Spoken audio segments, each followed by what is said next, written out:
niyo sabihin ako pa sinisisi niyo. Ang anak ko ang munting maaksidente sa nangyari. Tapos ako pa pala napasin yung masama.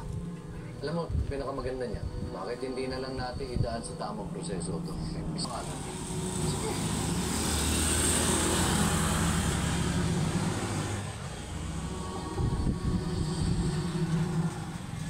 Sibel, bakit hindi ka pangalawang beses na siya naliligtas sa buhay ko?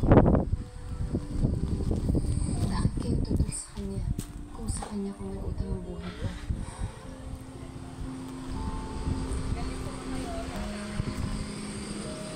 Isabel, sa pamilya natin, Nag-vlog ako. kaligayahan natin. Eduardo, wala akong alam dyan. Tulad mo, naloko rin ako. Nagtiwala ako sa mga yung suppliers. Di ba? Bawat siko na nakuha ko sa donasyon sa pagpapatid ng eskwelahan. Ginugol ko dyan. Katulad mo, biktima rin ako dito. Mama, nakikiusap ako sa inyo. Tulungan niyo ako. Kung ko ano yung kalagayan niya. Pahinga ka na. I'll see you in the morning.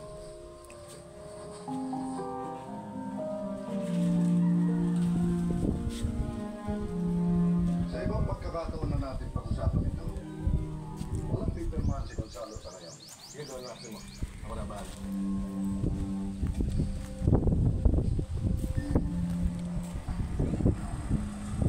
Sino ang gusto mo naman yan? Ang sakit na. Napahiya ka lang. Ang konti. Kapag natahaman ako, isasama kita. Hindi lang sa eskwelahan. Kaya ka na nalagay dyan sa alanganin. Puro na sa akin sa mga na yan.